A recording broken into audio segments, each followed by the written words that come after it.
Back when we made the redundancies, it was a pretty gloomy economic period, and we were really unsure as to what we were going to do. And we'd always done outplacement, and for the first time we thought, is there a different way? And being really focused on making sure that the training we did for people leaving the organisation really equipped them to do new things with their careers. Essentially the way they worked was to offer a range of different training and advice and coaching sessions. And out of that range you could pick 3 options.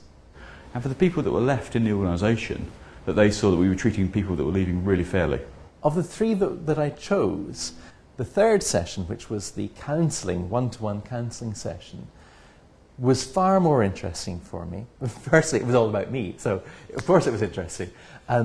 But more than that, it gave me some idea of a direction to work in, which I hadn't really thought of before. And as a result of that, people that were in the organisation were saying, well, can I come on the programme? I'm not leaving the company, but this kind of, maybe this event, the big changes, has let me reprioritise what I want from my career. We wanted to try and preserve morale of the people remaining. And as part of the re-engagement of survivors in the organisation, we worked with people to open that programme out to everybody. So we offered a What Next Your Career at ITV workshop for them.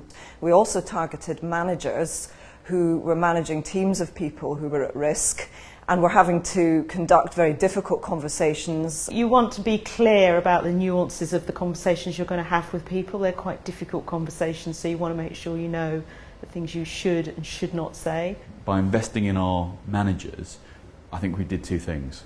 We avoided lots of litigation because we handled the process really well, and also we avoided lots of time-consuming grievances internally because people thought they were badly treated.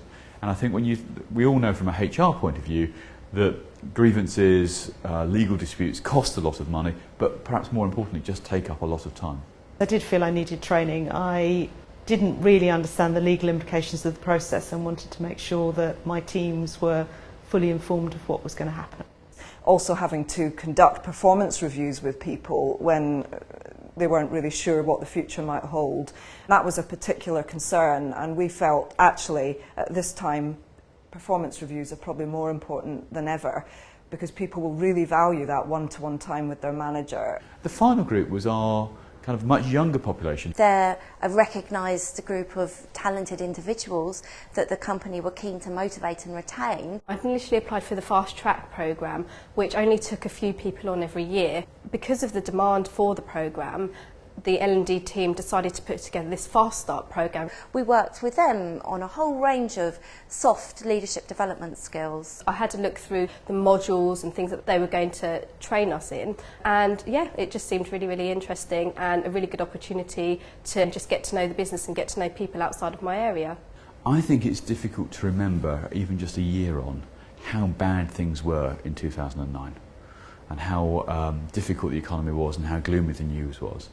And when I got the first set of data and people were saying, this is different, this is useful, this is helpful, we just knew we'd done the right thing. We had a KPI in our contract with ITV of achieving 80% of the time a score of 4, and in 100% of the time we have actually delivered around 4.75. And also measures like the PDR completion rate, the appraisal completion rate. Several years ago that was something like 8%, and we're now pleased to say that we've got nearly 100%. But also we had statistics that within 1 month 67% of people that had been made redundant had got a new job despite the economic climate. And you can do really complex return on investment calculations, but I think we try to keep ours really simple.